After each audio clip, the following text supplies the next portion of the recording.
Hey, everybody. Looks like some people got the notification. I'm glad you guys showed up. Thanks. I was afraid that because I had scheduled this stupidly on another holiday weekend, that no one would be around. So I do appreciate you guys making the effort. So thanks. I want to keep this really informal as we go through this. So because there's so few of us, I'm happy to entertain. Oh, there's some more people coming in.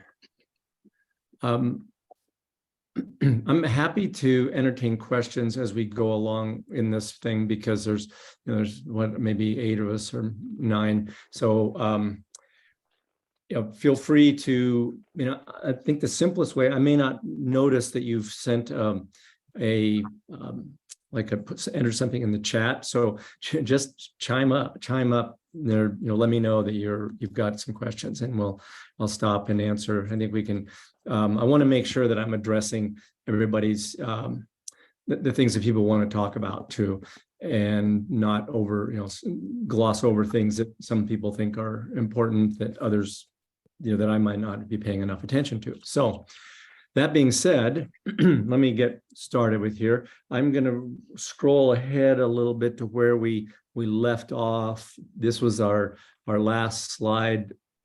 Last time we talked was I started talking about strength training, and rather than wrap it up completely, I think I want to kind of restart here again and then move forward, because I think this is the whole question of strength training is one that I think is often misunderstood, misapplied. There's a lot of ways to get strong that don't involve lifting heavy weights. That's one way to do it, and it works really well, but it's not the only way. And I think it tends to get overused. And I'm going to give some examples here this evening. But I want to start first with kind of going over, to make sure everybody's on board with this. If you weren't here last time or you haven't read the books or any of that kind of stuff, is that, oh, yes, someone said something. Nope. Okay. Anyway, there's two different, when we're trying to train strength, when we're trying to train endurance, they're trained using different methods, because endurance is a metabolic effect. In other words, it's the rate at which you can turn ATP over in your muscle cells is what allows you to have a good endurance and be able to run fast for a long time, for instance.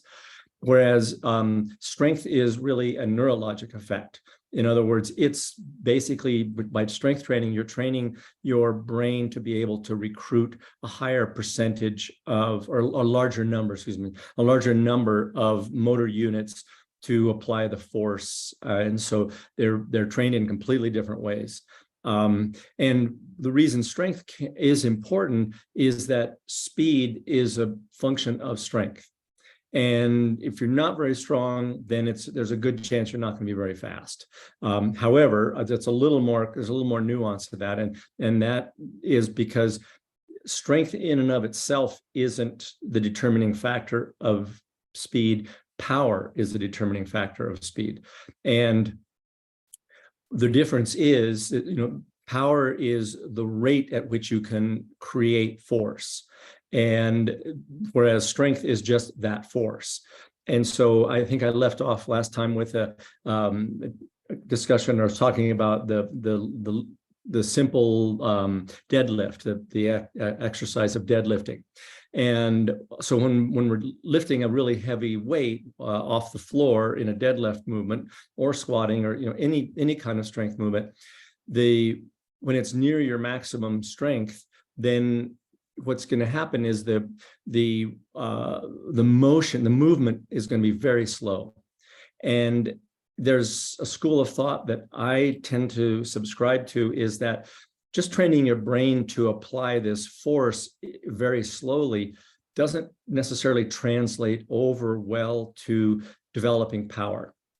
So being powerful and being able to run fast, jump high, that sort of thing, is reliant on speed, but it's reliant on strength, but it isn't as reliant as people often think. So you can train power by using lower resistance but much faster speeds. And I'm going to talk a little bit about how we tend to do that with our hill sprints and muscular endurance workouts and things like that, and why those work. But it's pretty well understood that to maximize the training effect, we've talked about specificity before, and so the rate of recruitment, the way or the speed at which your brain can recruit muscle fibers to do this, to create this force or to do this work, is really important. If that speed if it's nowhere near or not even any kind of similar to the speed of recruitment that you're doing in your event, then it's going to have less effect. So for instance, like a mountaineer who's hiking, steeply uphill with a heavy pack, in that case, doing something like a deadlift or a squat, or in our case, we would prefer to do a single leg exercise. So like a box step up with a heavy weight on your back.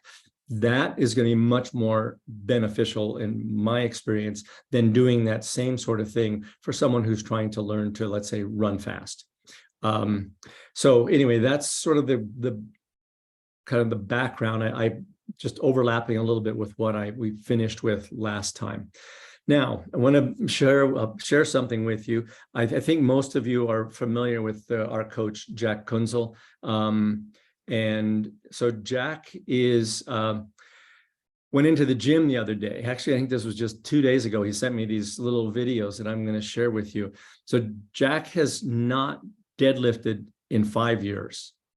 And he doesn't weightlift it basically in 5 years. He spent a lot of time in gyms, but it's usually been on stair machines. Anybody who follows Jack's exploits knows that he's set all sorts of FKTs on big mountains, including most recently on Denali. So he's done a ton of muscular endurance work and hill sprinting and that sort of thing, but no deadlifting. And so here it is, 5 years after no strength training, no deadlift training at all. I think he's got 3 reps here with 385 pounds. So Jack weighs 180 pounds. So this is more than twice his body weight. So by most people would consider 2 times body weight a very strong athlete. Now he had to, because he's Jack, he had to do this. So he had to bump it up to 405, and this almost ends badly. But you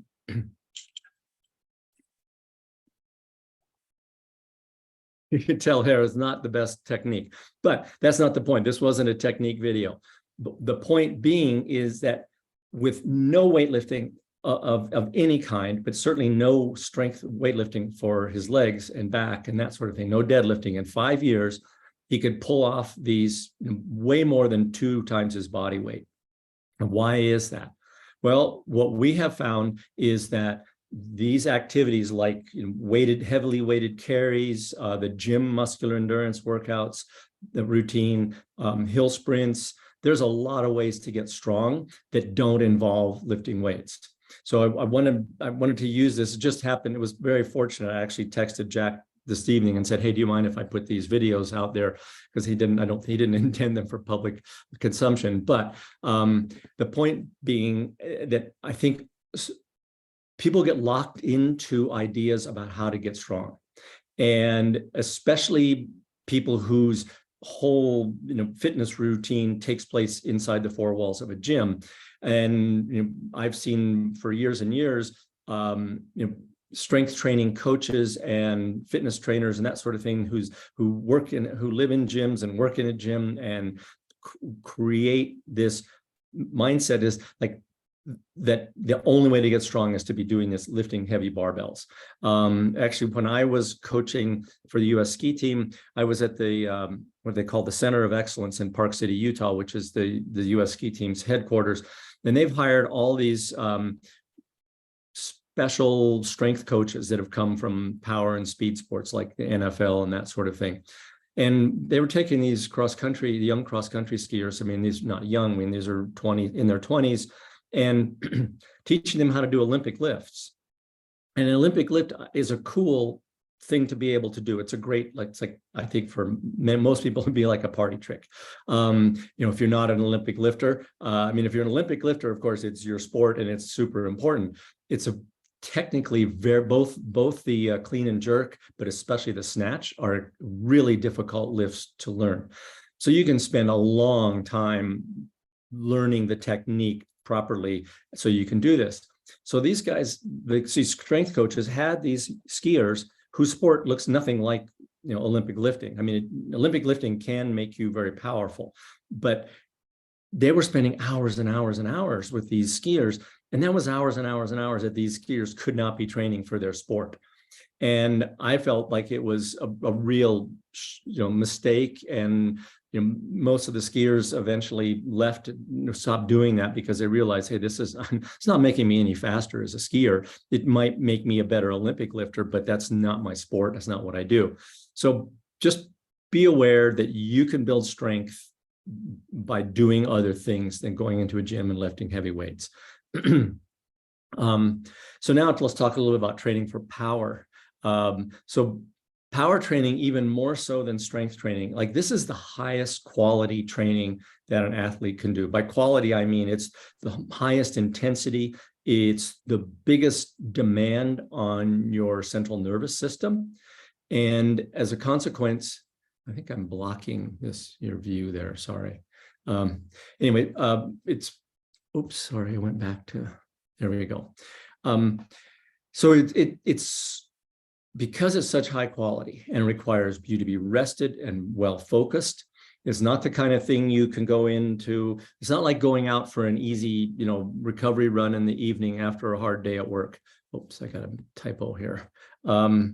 It's like, this is the stuff you need to do when you're fresh. So don't try to do that. Don't try to do speed, power, that sort of thing on tired legs. It's a waste of your time, and you won't get the benefits you want, and you will probably just drive yourself deeper into fatigue. So the simplest way for mountain athletes to develop power is using hill sprints. Frankly, it's a no-brainer. We use hill sprints with virtually everyone we train. Mountaineer, skier, runner, doesn't matter. Hill sprints are the #1 way to do it. And so I've written a lot about those in the book, so I'm not going to go into detail with them, except that, yes, Ryan, go ahead and just unmute yourself. So, sorry, I was looking for the unmute button. Do you prefer to perform those hill sprints on a Stairmaster or a treadmill?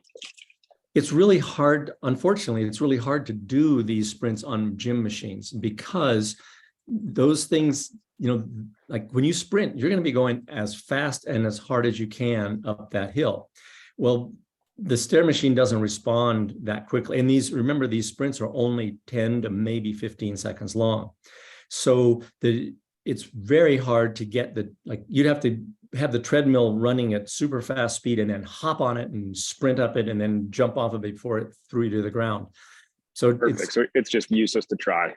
What I do with people, here's how I handle it when folks say, well, I don't have a hill, is first of all, find some steep stairs. So most buildings have got fire stairs in them. And even if you've only got a 2-story building, then a set of stairs that goes up to a second floor will be enough probably. And maybe you need 3 floors, but it's not going to take you, even if you have to go around a corner in like fire stairs, that's not a big deal. Stadiums work pretty well for hill sprints too, if you can don't have access to real hill. But what I'll do with people who don't have access to any of that stuff is I will make these hill sprints into more like, it's kind of crazy, and we're going to get to this on the last slide. We're going to turn these into more like anaerobic endurance. So they're going to be 30 seconds long, so that you have time to get on the treadmill or the stairs and crank up the speed, so that you get, maybe the whole thing, the whole time you're on the machine is 30 seconds, but you're going to only really be maximally sprinting for probably 10 or 15 seconds by the time you punch the speed button up fast enough. So that's another way to do these, but they should be very short and very intense. Does that answer that, Ryan? Yeah, absolutely. I'm fortunate enough to have a hill. I wasn't sure if there was a preferred indoor method. You answered it. Thank you. Yeah, stairs are my go-to for a lot of folks who don't have access to a hill. And in fact, stairs are better than most hills that are steep enough to do this on, because with the stairs, you get perfect traction. You can put, 100% of your power down. You don't have to worry about, stepping over roots and rocks or losing traction on loose dirt. So if you can do these on stairs, that's actually one of the best ways. And I think if I can find it next, I've got some videos. I should have thought of this, of David Gotler doing these sprints on a really steep set of stairs. Some of you might have, I think I might have shown this video sometime. Yeah, I'm but familiar with the video. Yeah, so David lives near this lighthouse, and it's about 500 vertical feet down to the lighthouse on these crazy steep stairs. I went there once with him, and it's the kind of stairs, there's a handrail, and I literally was glad I could have the handrail to hang on to. If you fell on these stairs, you would die. They're that steep. There'd be no way to stop yourself from just plummeting. So anyway, stairs are great. Best thing you can do. Another way to develop power is with plyometrics. And so this is a term that has been bastardized, and people don't understand. When a lot of people think of plyometrics, they think of like anaerobic endurance, and they'll think of, you're going to do 15 or 20 hops or jumps or something like that. Well, that's more of an anaerobic endurance workout. Plyometrics are going to be only maybe 2 to 3 repetitions maximum. And the most effective way to do plyometrics is with reactive strength. So would be to stand on a box and jump to the floor and bounce off the floor as high as you can. And that very ballistic, explosive movement is how you develop the reactive force in your muscles, because your brain is going to be, it's going to feel several times your body weight when you hit the ground, and then it has to very quickly fire a maximum amount of muscle fiber so that you don't just collapse into a heap on the floor.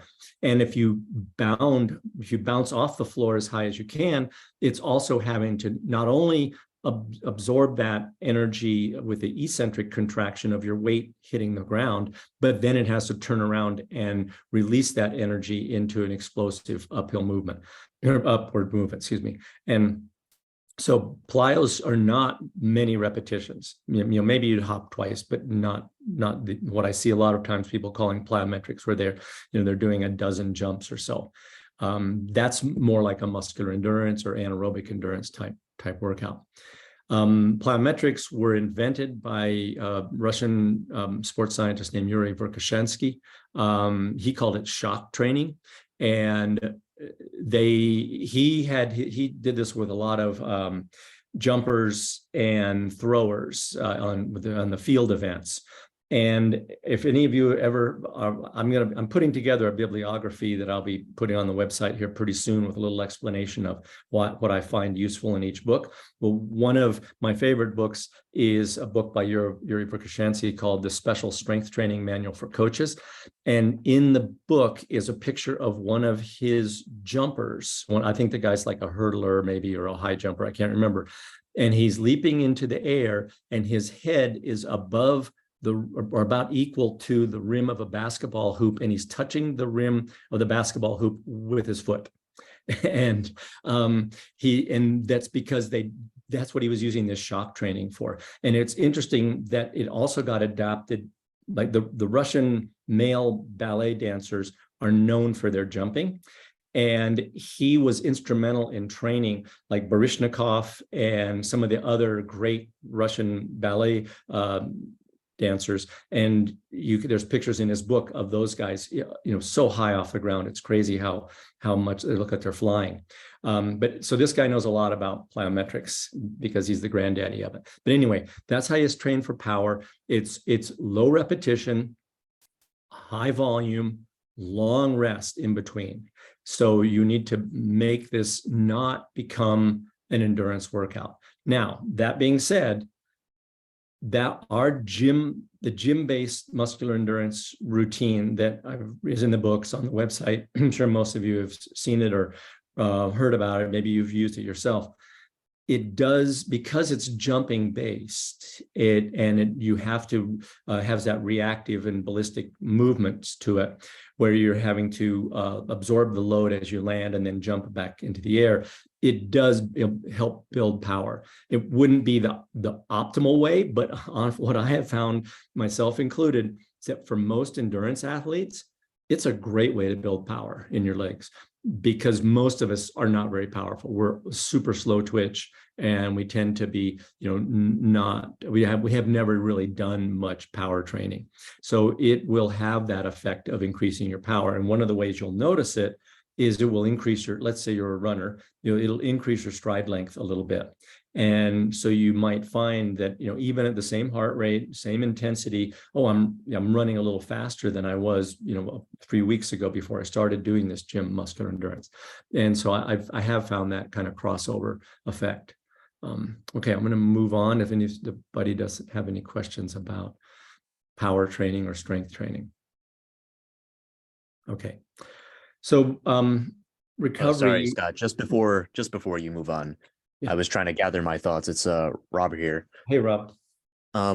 Just given the idea that specificity being so important, and yet with the idea of periodization, I'm wondering if there's any good place to, for example, work on power development movements or exercises when you're not in phases that need more specific work. Like, for example, I've had exposure to kettlebell training, for example, that doesn't necessarily take as long to learn as the classic barbell Olympic lifts. And so I'm wondering if there's a place for a little bit of training to develop power using, let's say, kettlebells in a non-sport specific way, so to speak. And then as you get closer, begin to shift into the sprints. Is there anything you've noticed with something like that? Well, I haven't ever done that, but I can see how that would work. Yeah, I'd be. Well, the nice thing about the things like hill sprints is that I generally, and we as a company, kind of prescribe hill sprints all year long. I mean, so you can do this power training in your base period. You can do it in a specific period. You can even do it in a competition period. It has to be toned down just a little bit so you don't leave your legs too tired. But I consider power training like this because it's not exhaustive. Because if you go to exhaustion, it's suddenly becoming more of an endurance workout than a power workout. You should finish it feeling fresh and kind of jazzed up and that sort of thing. So I found that you can start it like if you were coaching, let's say somebody who was aerobically deficient, and what they really need is to do a lot of aerobic based training. There'd be no problem with having, provided they can do them safely. A lot of people, any kind of power training runs some risk of muscle injury because of the ballistic nature of it. But you could put this same person who's aerobically deficient, having them start hill sprints very early in their base period. Now, taking it, I would say the kettlebell training is even more basic because it's a little less sport specific than the jumping exercises we're talking, the hill sprints or the gym ME or plyometrics, that sort of thing. So I would say it could be a precursor to it and probably set you up really, really well. And I think that kettlebell training could do a good job of that. Great, thank you. Sure. Anybody else with questions on strength, power, speed before we move into here recovery? Okay, so the thing to think about recovery sessions, and I'm not going to call them training, like recovery workouts. They can be like a little workout, but they don't necessarily need to be. This is not to improve your fitness. It's to enable you to get back to training, to building capacity as soon as possible.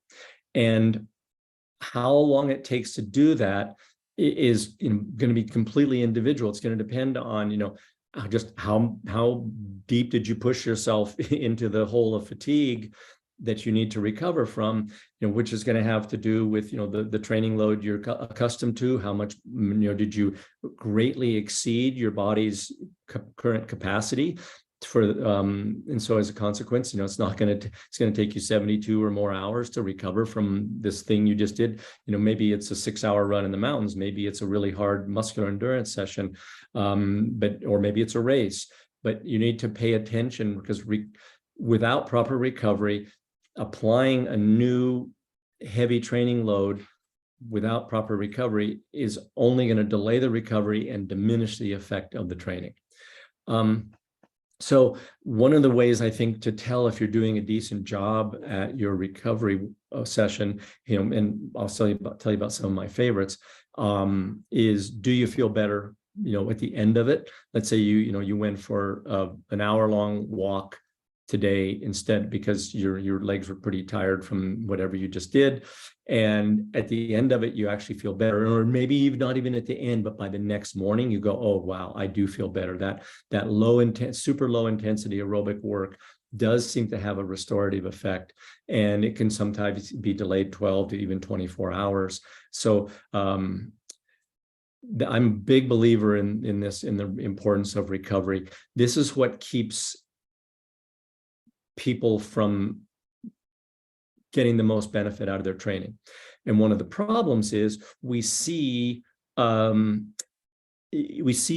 champions do, some of the best athletes in the world, and we go, oh my God, I can't handle that workload, but I want to try to mimic what this champion athlete is doing. And there's no way you or I probably will have the capacity to recover from the training load that's anywhere near what that person is doing. This is what Killian and I talked a lot about when we were doing the second book, was don't try to do what Killian does, because you're probably not going to be able to recover if you put that much training load, and you're just going to get less fit and weaker and potentially injured. I'm doing a podcast tomorrow with Tom Evans, who I coach, who just won the Western States race. And we will be talking in some detail about his race buildup in the last 5 or 6 months leading into winning that race. And it would be interesting for people to listen to what he did, but not to try to copy it. I mean, he had 6 weeks over 130 miles, I believe, and with 3 or 4 hard sessions in that same week. Well, not many people can handle that kind of workload, that much intensity, and hope to recover. And he was, getting stronger and stronger through it. So this is a very, very individual thing, and it has to be done at what's appropriate for you. And I can tell you now that I've been an athlete pretty much since I was a kid, and I'm still trying to stay fit, but I can't handle the workload that I once did, because at 70 years old, I have to have a lot more recovery. And as a consequence, I think my personal belief is that as we age, it's not so much that we can't adapt to the training like we did when we were younger. We just can't handle the training load that we handled when we were younger, because we take longer to recover, meaning we can do less work during a week. So that's why we don't get fit. I think our response to training is probably very similar to our former selves, me 30 years ago or something. But it's not like that anymore, because I have to have it takes me several days to recover after any kind of a significant effort. So I think so those of you that are not 70, this is something you have to look forward to. Then also, whenever you're in doubt, even if you had a workout plan for the day that was something special, and you're feeling like, okay, I told myself Tuesday is the day I'm doing these, uphill intervals or whatever it is, or my muscular endurance work, and you start your warm up and you can just tell that you're not really feeling 100%, you're way better off to just default to a recovery session. And my go-to recovery session, this is difficult for most of us because we don't have very good access to swimming pools. My default recovery session for every athlete I've ever worked with is to swim. There seems to be nothing that will refresh hammered legs for runners or other mountain athletes than getting in a pool, even if you can't swim very well. If you can't swim at a stroke, just grab onto the side of the pool and flutter kick for 15 minutes. If you can swim, then you're going to get a lot more benefit. So, do 500 yards or meters of freestyle And you'll be surprised when you get out of the water, your legs are going to feel so much better. The better swimmer you are, the better the recovery will be, because you can get in the pool and swim 1,000 meters and you're going to probably be swimming fairly fast. Most of it, of course, is your upper body that you're doing this, but you're horizontal in the water. So you're horizontal, so your heart doesn't have to work as hard to circulate the blood. The water is cooling you, which has a beneficial effect. And then I suspect there's probably some sort of little massage effect going on with the water on your skin. But I've just noticed that it works wonderfully for ultra runners who beat the heck out of their legs to get in a pool. Another nice recovery session is something like, a Theragun, foam rolling, e-stim machines, a walk, a stationary bike. Just get on the bike and spin for 20 or 30 minutes, get some blood moving through your legs. That these sessions should not be stressful. And for some people, it might be going for a 2-hour easy run. For Tom Evans, it would be a 2-hour easy run. It'd be a recovery workout. But for most of us, it's going to be something, a lot less stressful than that. And I have found that, and I used to believe that rest was better, like 20 or more years ago, I used to think that just resting, why go do a workout when you're trying to recover? Well, I think very low intensity aerobic work has a restorative effect, and it seems to be much better for you than complete rest, lying on your in the hammock like that young lady is. So let's see. Okay, we're going to quickly run through this because we've talked about a lot of this stuff, but there's a couple things down at the bottom here I want to expand upon. But obviously for aerobic-based development, volume is the key. And it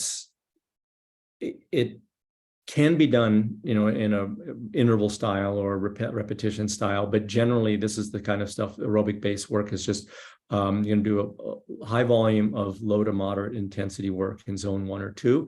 And that's going to be what helps develop or improve aerobic capacity. Generally, it's continuous. There are ways to do like aerobic intervals. So if you are somebody, and if you have friends, perhaps somebody who's really aerobically deficient and they can't run, but they want to run. I'm not talking about somebody who's not able to run because of an injury or something, but what I have had people like that do is they're going to walk for 3 or 4 minutes, and then they're going to run for 2 or 3 minutes. And during that run, obviously their heart rate will begin to climb up and out of the aerobic zone. And then, maybe it's only 2 minutes until they breach that aerobic threshold. And then they're going to stop. Then they're going to walk for 5 minutes, and they can do this for an hour. It's kind of what we call it, a run-walk progression. And when we're starting with people who are very aerobically deficient and are trying to learn to regain the ability to run aerobically, we'll do that with them, do this run walk. It might be as short as a minute on and a minute off. And then as it progresses over weeks and weeks, you'll notice that they'll be able to run farther each as they go before their heart rate climbs out of that zone. So that's another way to do it in sort of an interval style fashion. A great way to tell if you are training within your aerobic capacity, you're doing aerobic base work is, can you get up and do the same thing you did today, tomorrow? And I'm going to tell a quick story about Mihaly Igloy. So he was a very famous running coach who escaped from Hungary in 1957. I think he went to the World Championships, which were, I think, in Australia or something, and he just never went home because, as maybe you don't know your history, but 1957 is when the Soviets rolled in with tanks and took over Hungary. And so he ended up living outside of Los Angeles, Santa Monica, and was working as a running coach there. Over the years, both in Hungary and in the US, I think he had 27 Olympic and world champions and world records. So he's really accomplished runner, a coach. Now, he's famous for interval training. And if you Google his name, all you will read about is his use of interval training. And while he did use interval training, I have an inside story I'm going to tell you that a friend of mine who was two-time Olympic speed skater who lived in Los Angeles at this time. This was in the early 60s. And my friend Dick who actually held the world record in the 10,000 meters in speed skating, he heard that this really good coach had moved to town, and Dick was pretty much self-coached. So he went to Igloy and he said, hey, will you train me? I want to train with you because I want to be a better speed skater. And Igloy said, come back when you can run 10 miles every day for 30 days in a row for a month. And so even though Igloy is famous for the use of interval training to develop his athletes, he understood the importance of this aerobic base. So basically, Igloy is saying, when you can run 10 miles every day for a month, then I will know you have the aerobic base that you can actually start training with me at that point. So I think it's a little known. If you Google Igloy and you look on any of the running forums and things like that, all you'll hear about is his use of intervals, but nobody talks about that little tidbit, which to me is like, aha, here's the guy famous for intervals that understood that. Now, I'm also going to talk about the time it takes to do this. I've got a little quote I'll try to read down here of the Canova.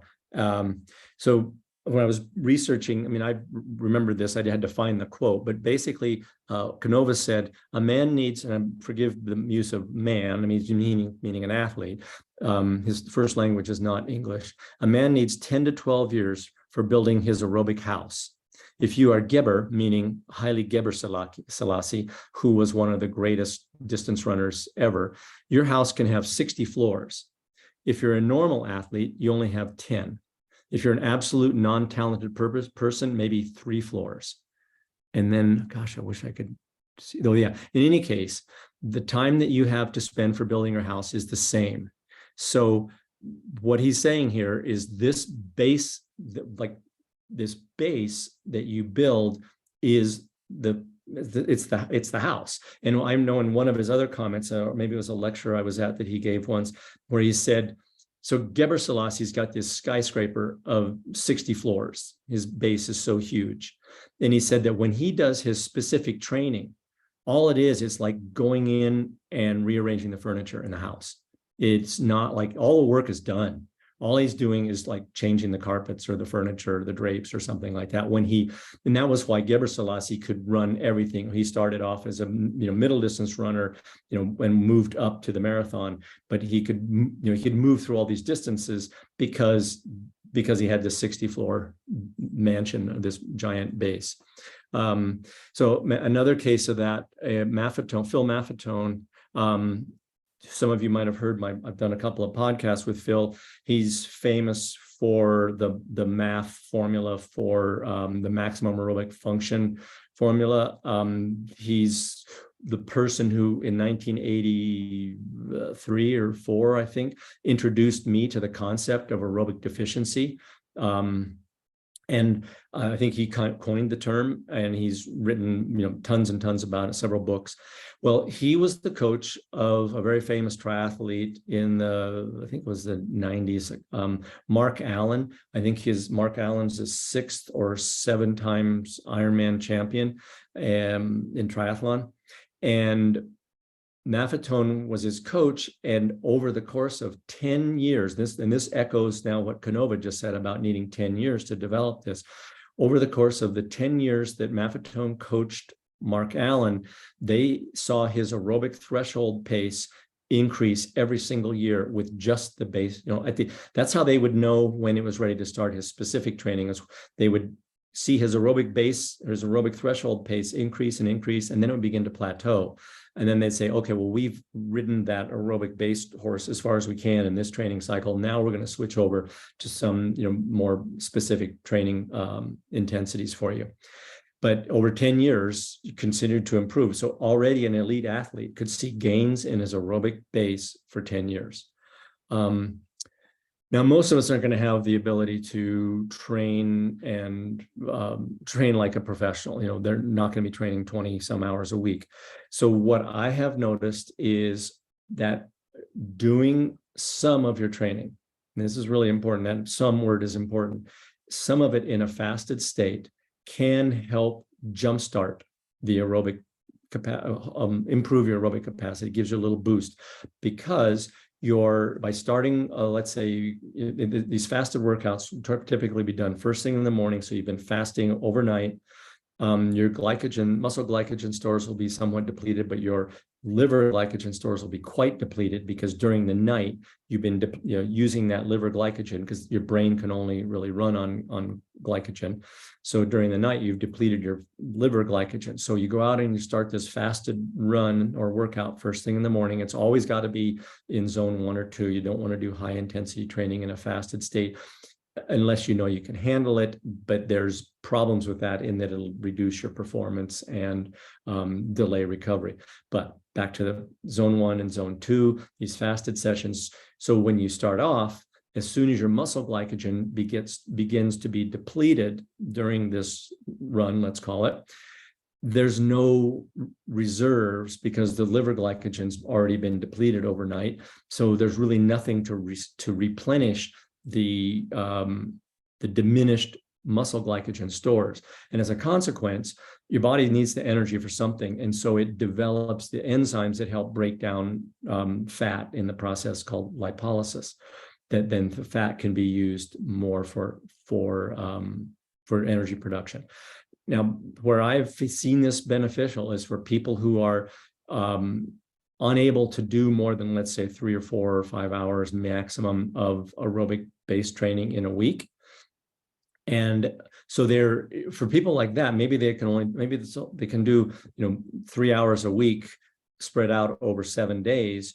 Well, recovery is not going to be much of an issue for that person because their training load is fairly low and there'll be enough time between sessions that they'll be able to restore their glycogen and recover and be able to go do it again. But they can get a similar effect to having a higher volume of aerobic work by starting some of those sessions in a glycogen depleted state. So that's the theory behind it. I've seen it work really well for folks who are sort of low volume trainers, whether it's, they're injured, they're new to it, they don't have time, that sort of thing. Now, if you're going to do fasted training sessions, you need to ease into this. You don't want your first time going out fasted training, let's say a group run with your friends for 3 hours, and you're the one who crashes and burns because you don't have enough glycogen stored. The other thing you want is at the end of those runs or those sessions, you need to have food. You need to have carbohydrates to immediately begin restoring the glycogen because your muscles are going to be like dried sponges at that point. And that's not literally what I mean, but when they mean they're going to be like dried sponges in that when you put some, give them an opportunity, they're going to suck up the glycogen and replenish their stores very quickly. If you get within that feeding window of, some people say 20, some people say 30 minutes or so in that window of time after your session is over. And if you miss that window, then it can delay the replenishment of the glycogen stores by 72 hours or more. So it has a major effect on your ability to recover and to start handling, training again.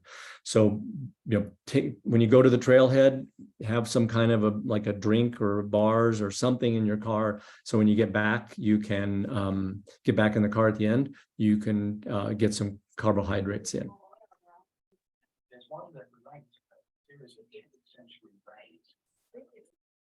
Okay. Any questions on any of that? So we've talked a little bit about this stuff here, strides, but I'm moving into high intensity. I'm talking about high intensity training here in a minute. Yeah. And a good way to introduce it, Rob, I mentioned to you just a little bit ago, I think hill sprints are a great way to introduce high intensity because they're so powerful. They're going to build strength. They're going to build elasticity in the muscles, the connective tissue.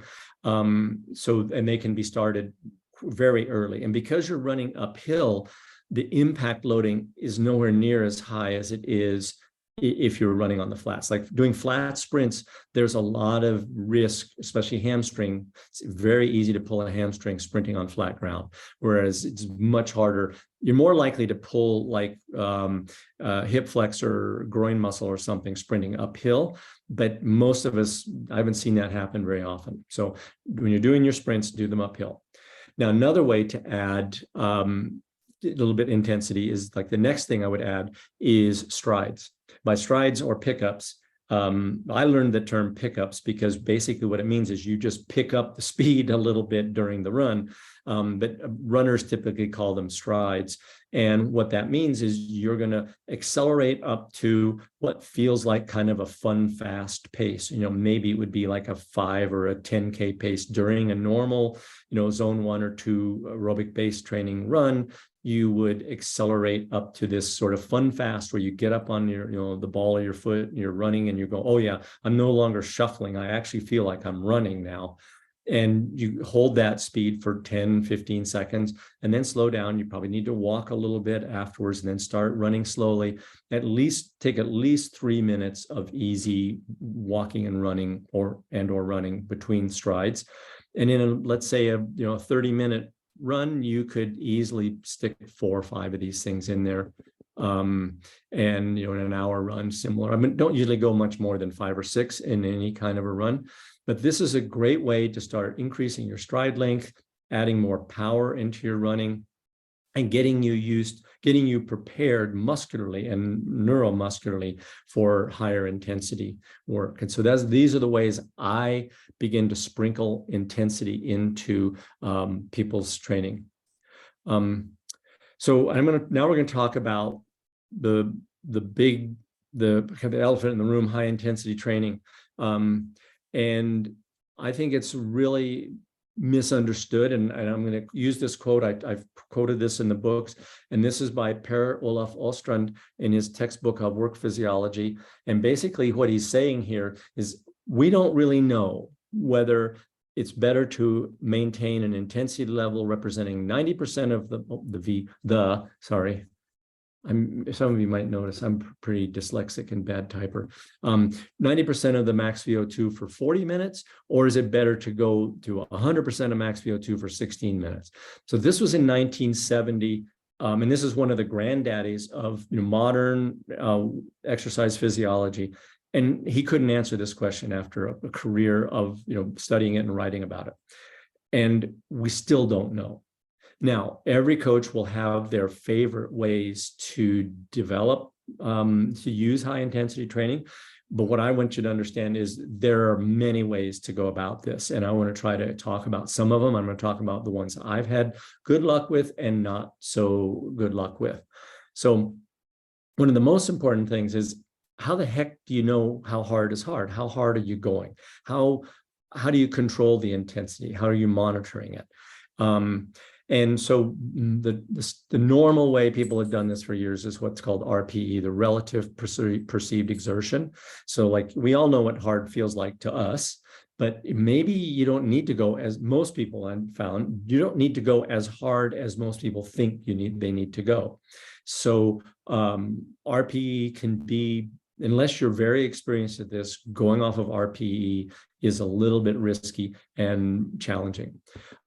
We typically, in our system, when we're coaching remotely or trying to give recommendations to people, heart rate is a pretty decent way of doing it. It's not perfect, but it's a pretty decent way. It's the reason we establish the aerobic and the anaerobic thresholds, the top of zone 2 and the top of zone 3, because now if you do those tests that we've talked about in the past and are in the books and on the website, if you do those tests, then you've established 2 anchoring points that are unique to you in terms of heart rate, at which you have these 2 fairly significant metabolic thresholds or break points, the aerobic and anaerobic thresholds.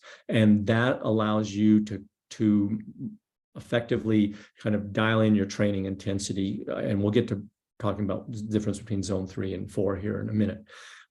Another way would be a power meter. Running power meters are more and more common, and they're coming into more and more use. Some of you might know I did a podcast with a developer who developed what I have found to be an incredibly useful power meter. I won't belabor that point, but other than just say, go look through the podcast and you'll find it.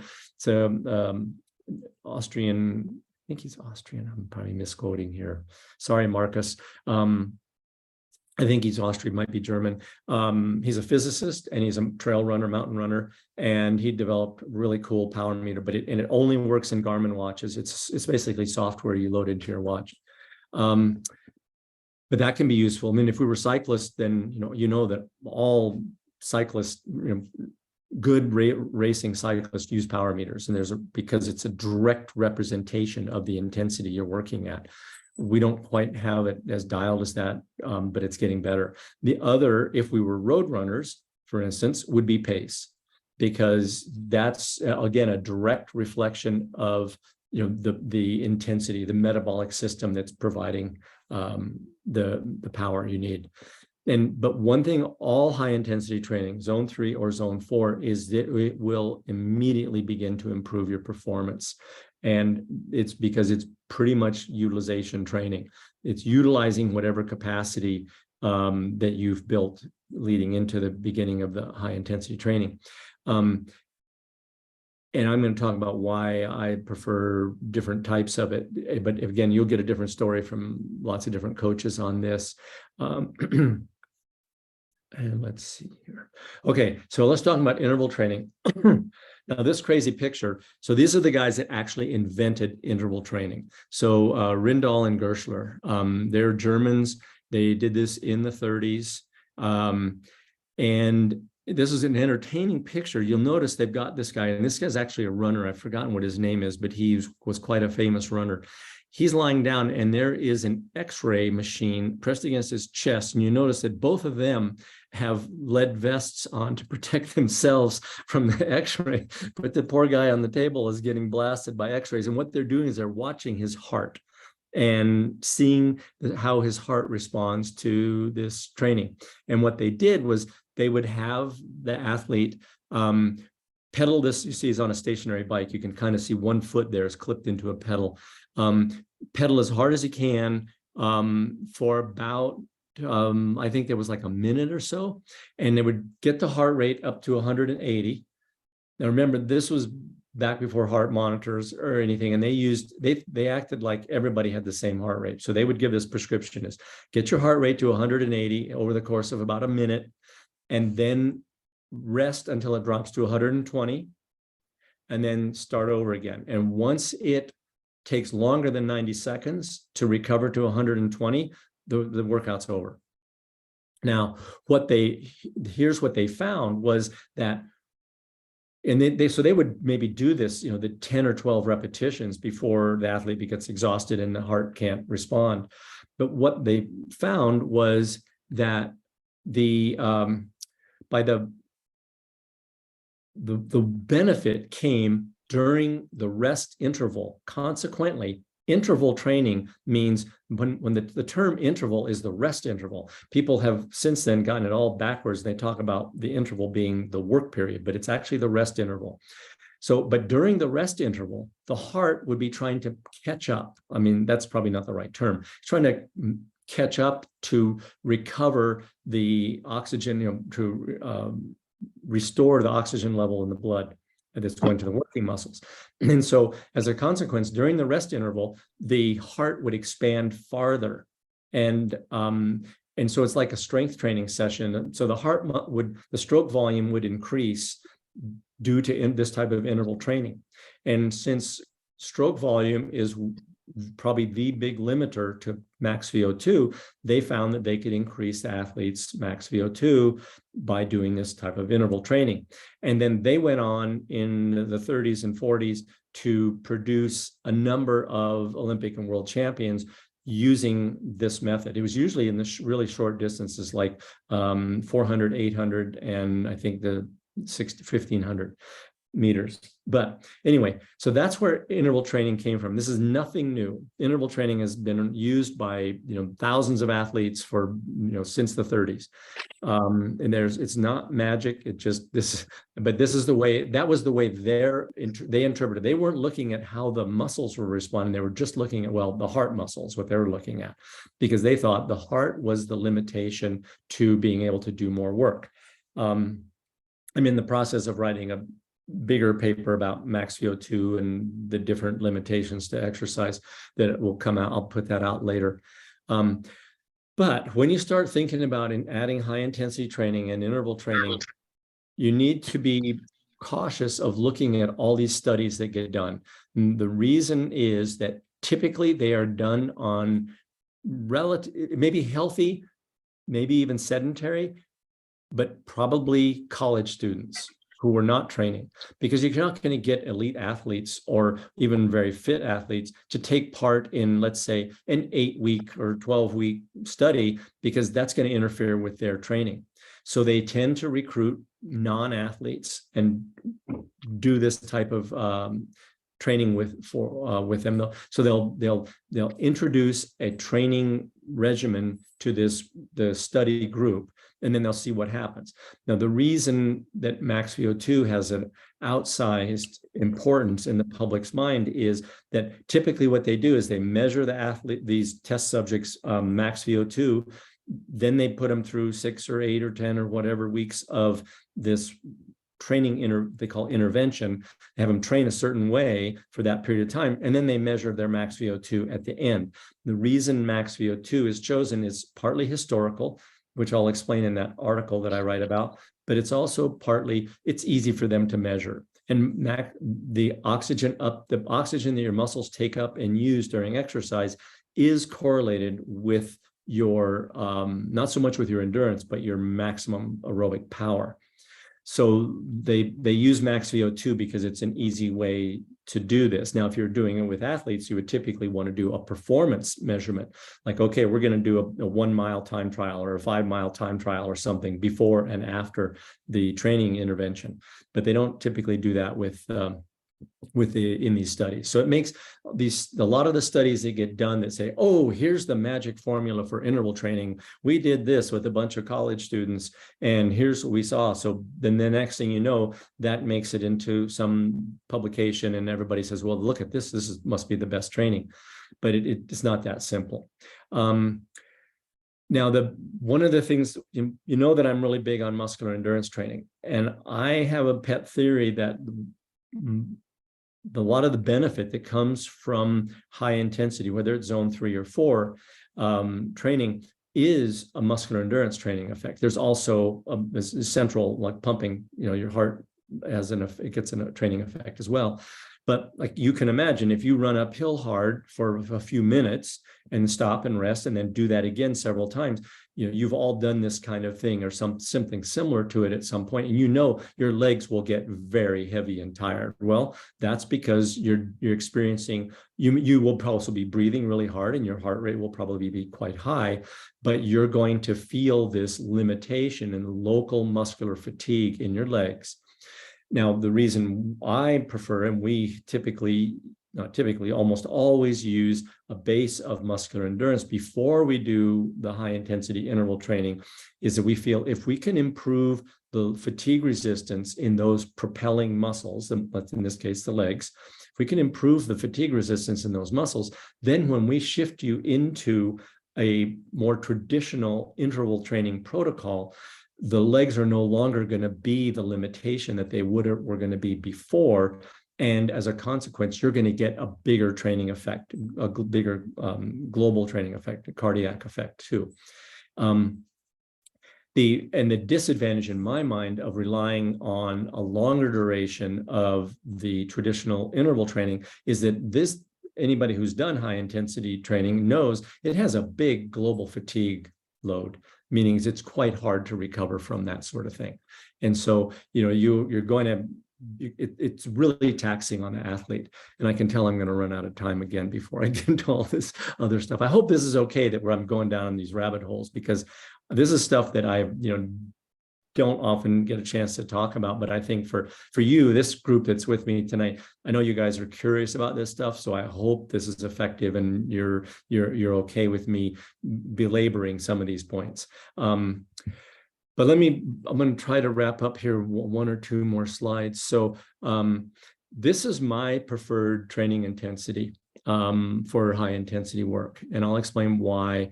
But so zone 3 typically is the intensity, especially for events lasting, let's say, more than about 10 minutes and, up to, a couple of hours.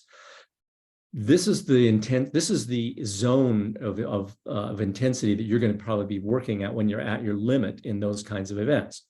And even in, ultra long events, let's say you're going, in a long race, or you're in the mountains and you're needing to escape from a storm or run across a big exposed face where there's avalanche hazard, that you're needing, even during really long events, when you need to kick it into another gear, this is the intensity zone that you're probably going to be operating in, because it's submaximal. We very rarely operate for most endurance events in the zone 4 and in the high zone 4, because you can't sustain that intensity for more than just a few minutes. Max VO2 intensity, which is kind of the upper limit of what we call zone 4, that intensity can only be sustained for 2 to 4 minutes, maybe, depending on how. If you have really good muscular endurance, like an elite athlete, maybe you can hold it for 4 minutes. Most of us, well, minute to 2, we'll get spit off the back of the treadmill. But this is the pace that you can sustain for many minutes, and maybe, so you've got a big hill and a surge to run and catch up to your friends who left you the parking lot or something. Well, this is something you can sustain for, an hour even. In fact, that's kind of one of the definitions of the anaerobic threshold. It's the intensity you could sustain for about an hour. And so I feel this is the more specific for most people.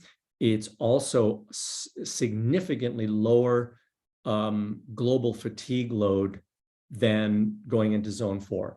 I think there's kind of like an exponential increase in the fatigue that comes along with zone 4 interval training, that I question the value of it. And I will I'll give you an example. So there's a young Norwegian fellow named Johannes Klebo, and Klebo is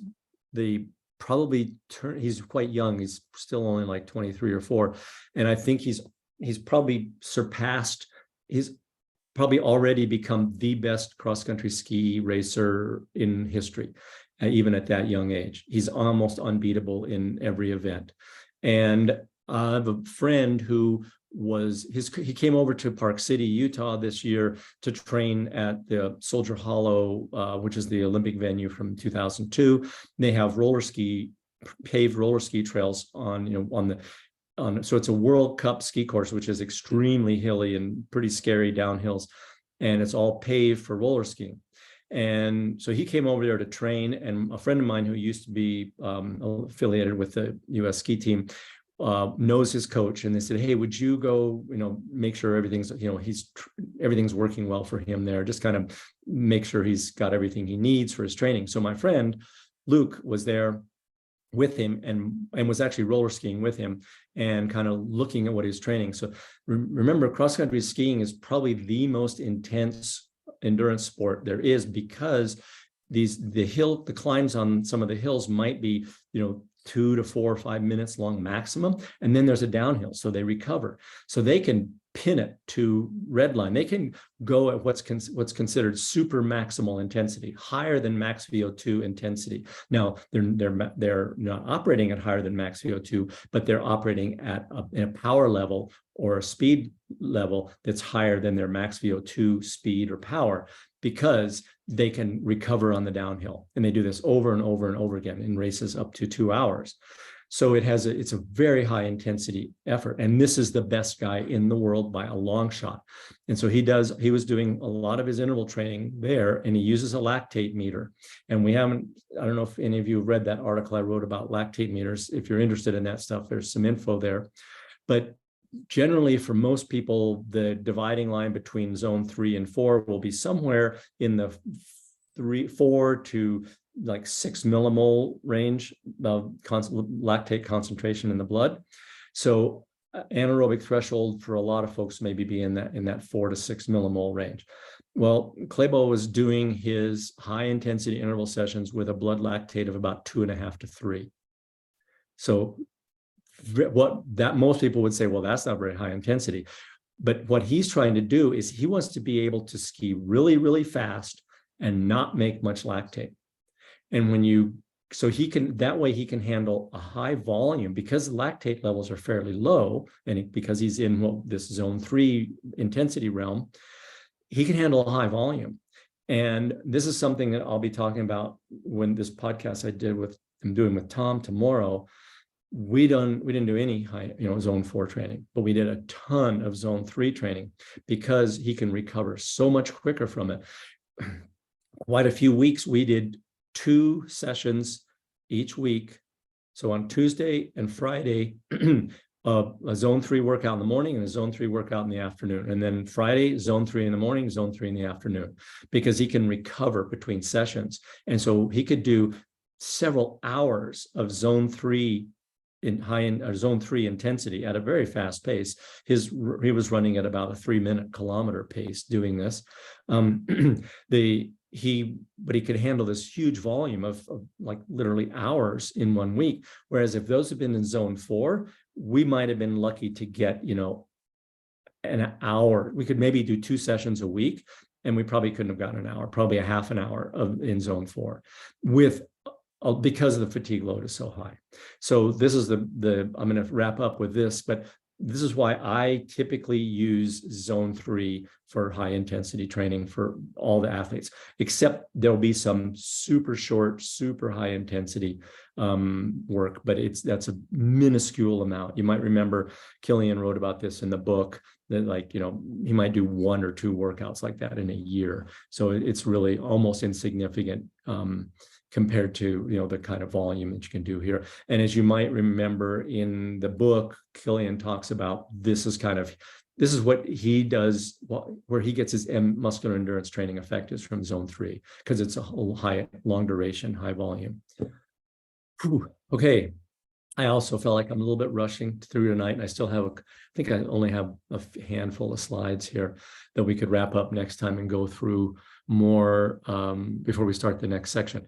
But any questions from anybody on this so far? Yeah, I've got one. This is Ryan, sorry. Recently you were talking about Boo in one of the podcasts, the triathlete Yes. coach. Mm-hmm. And specifically you're talking about the difference in zone 3 at the top of zone 3 and then the mid to low zone 3 and building a zone 3 base. And how they were utilizing that zone 3, the mid to low zone 3, that there's even a significant reduction in fatigue, in training stress from that, and therefore they're able to get greater volume of zone 3 training in. Do you have thoughts on that? Should I find myself very kind of knee-jerk reaction, zone 3 training, that means the top of zone 3, go pin it. And so you go, okay, well, there's probably a very, very good idea of not doing that all the time. And then the second question of that is do you then differentiate the training? Do you then want athletes to then be going, build zone 3 base, but we also need to see that operation because they're metabolically different at high zone 3, not quite zone 4, obviously, but high, the anaerobic threshold. Yeah, that's great. Now we're getting in the weeds. I like this. So I can give you, first of all, I have probably in the past 2 months, I probably have spent 6 hours on Zoom calls with Olaf Boo. And we've talked about a ton of this kind of stuff, a lot of it as it pertains to Tom's training. So and I've been an advocate of, we've been using lactate training with Tom since I started working with him. Now, this zone 3 training that I was just talking about that we did a lot of with Tom leading into his Western States victory, we're using the blood lactate meter. And typically we were seeing, when he was at sea level at home in England in cooler temperatures, in these tempo sessions or 10 by 1 kilometer at 3-minute kilometer pace, we were seeing blood lactates around 2 to 2.5 millimoles. So quite low. That would be low end of zone 3. Most people would consider that. And then when he came over to the US and he went to altitude and was training in the heat in Arizona, we were seeing for the same running, so same 10 by 3 minute workout, 10 by 1 kilometer minute workout at 3 minute Ks, we would see blood lactates that were in the 3.5 to 4. So, a significant jump up. That's partly due to the heat and partly due to the altitude, but still well within what most people, that would probably be considered like the upper end of zone 3. So we tried to use that full range. And so what we did once we saw those lactate numbers is that we said, okay, instead of doing these 10 by 1 kilometers at 3 minutes, we're going to do them at 3:10. And as soon as we did that, it drops back, it's down to the low two, like between 2 and 2.5 millimoles, or 2.5 to 3, somewhere in that range. So we were using the blood lactate as a method of determining what the intensity was. So because the heart rate becomes it's less effective, less precise. So yeah, I think to answer your question is, this was something, I've given an example of 2 champion athletes, one in a very intense sport, and no doubt Klæbo will do some super hard training as well, because in that sport, having that zone 4 intensity will be more important, but I'll bet you it will make up like 1% of his overall annual volume. Whereas this other stuff is probably making up, several percent, 8 or 10% maybe of his overall volume. Whereas, ultra distance event like Tom, that zone 4 training really doesn't play much of a role at all. So does that help enough, Ryan? Maybe. I think, I definitely got your point on the zone 4, but what I was hoping for some clarity was the difference between top of zone 3 and middle of zone 3, and whether you found, and obviously the Boo saying that your conversation with him kind of indicating that, well, the low middle zone 3 was seemingly proving more beneficial because you could get more hours in zone 3. Yeah. Is there, and figure that high zone 3 and low zone 4 it's kind of so like, similar. Yeah, sort of like, if the high zone 2 and low zone 3 are not very, metabolically, those are pretty similar type of intensities. So yes, I think that staying away from, there's 2 reasons I think to stay away from producing a lot of lactate in this high intensity training. One is this global fatigue that comes with it, because there's all sorts of stress reactions, cortisol levels go up, just takes us harder to recover from really hard work like that. And then the other is more down at the genetic level, and that is, and I'm trying to find the study so I can put it in an article I'm working on, that about 15 years ago or more, I read this article by some French researchers, and coaches have known for a long time that if you did too much high intensity, in other words, if you did a bunch of workouts that produced a lot of lactate, did that too often, that you actually reduce the aerobic capacity. Aerobic threshold will go down if you do that. But it wasn't really clear. Coaches have known it for decades, but it wasn't clear why that was happening. Well, these guys found out that when the blood pH gets out of a fairly narrow range, that one of the triggering cascade of events that results in a genetic expression that increases mitochondrial density in the muscle cells actually gets turned down. So having low blood pH or high acidity actually downregulates. Yeah, downregulates the gene expression that is responsible for mitochondrial density. But mitochondrial density is what underlies the whole aerobic system. So that's not something we want to do. So these guys discovered that this mechanism worked. So that's why I think, using as little as is necessary of that zone 4 high intensity. So I think, if you can stay in that low to mid zone 2 or zone 3, excuse me, you'll find that I think the benefits of higher volume will outweigh the disadvantage of lower intensity. Yeah, that makes a ton of sense. Dwayne, you had a question. Yeah, I was question about power and hill sprints. Should we be aiming to get into zone 4 when doing hill sprints, or try and stay in this like zone 3 intensity? Those are all out, but heart rate will be a very poor way to measure the intensity of hill sprints or any kind of sprint, because in 10 seconds, your heart won't really have a chance to respond. And so you might look at the top of the sprint 10 seconds into it, you might look down and say your heart rate's only 145, and you're going, wow, I'm bent over double, grasping my knees, breathing really hard. That was as hard as I can go. So the heart rate's a poor indicator for intensity there. These should be basically as fast as you can move and as much power as you can put down.